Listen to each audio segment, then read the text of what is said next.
tuyết rơi khi mà vào dịp Noel hay không. Và hôm nay tôi sẽ giới thiệu một cái mẫu gạch bông gió, thì lấy tên Alice, những cái bông hoa mà khi mà ghép lại những cái viên gạch với nhau thì tưởng tượng hình dung ra giống như là những bông hoa tuyết đang rơi xuống như vậy. Thì với những cái mẫu hoa văn mà họa tiết hiện tại có ở tại Vietiles, cộng thêm là các anh chị có thể phối màu và có thể chọn lựa cho mình những cái màu sắc yêu thích. Và nếu như các anh chị không có đặt hàng là những cái màu thì các anh chị có thể mua những cái màu sơn về theo cái tông màu yêu thích của mình cũng được. Thì hiện tại Vietiles có hơn 70 mẫu và các anh chị có thể phối cái mẫu Alice này chung với những cái mẫu khác. Chúng tôi luôn mong muốn rằng những công trình của các anh chị có thể kết hợp với có nhiều sáng tạo hơn và thiết kế nhiều không gian sống đẹp hơn, và để cho những cái không gian ấy nó ngoài làm sứ mệnh là sản phẩm thân thiện với môi trường, có sinh khí ở trong cái công trình không gian sống của mình. Thì ngoài ra là mỗi một mảng gạch bông gió mà chúng tôi mang đến cho các anh chị sẽ tạo nên những cái giá trị góp phần cho công trình của các anh chị đẹp hơn. Và cái mẫu hoa văn này có thể lấy sáng và lấy gió tự nhiên, hoặc là các anh chị có thể trồng cây dây leo lên cũng cực kỳ đẹp và thân thương.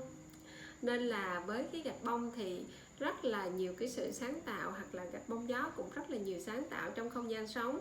Nên mỗi chúng ta hãy luôn luôn tạo cho mình những cảm hứng và những cái lối sống tích cực để chúng ta tạo nhiều hơn giá trị cho cuộc sống,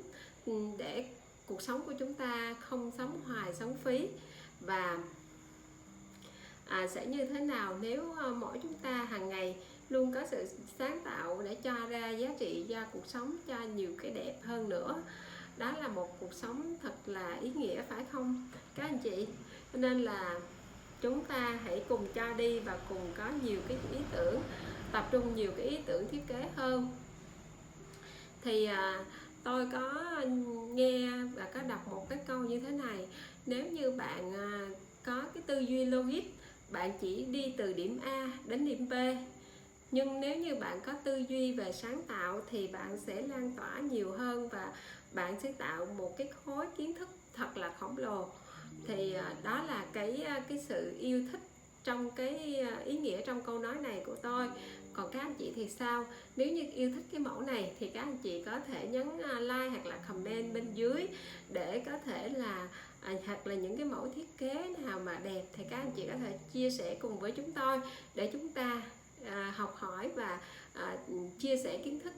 về cái gạch bông gió, hoa gió hoặc là thông gió, và đặc biệt là những cái nơi mà có khí hậu nóng như ở Việt Nam hoặc là một số nước châu Á hoặc là châu Úc thì rất là thích những cái sản phẩm như thế này.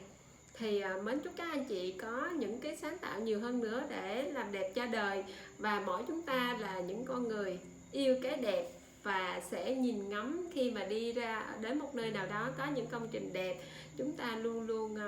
thư thái hơn và sẽ cảm nhận rằng cuộc sống thêm yêu đời và mến yêu hơn. Mến chúc các anh chị có nhiều sức khỏe và xin chào và hẹn gặp lại các anh chị.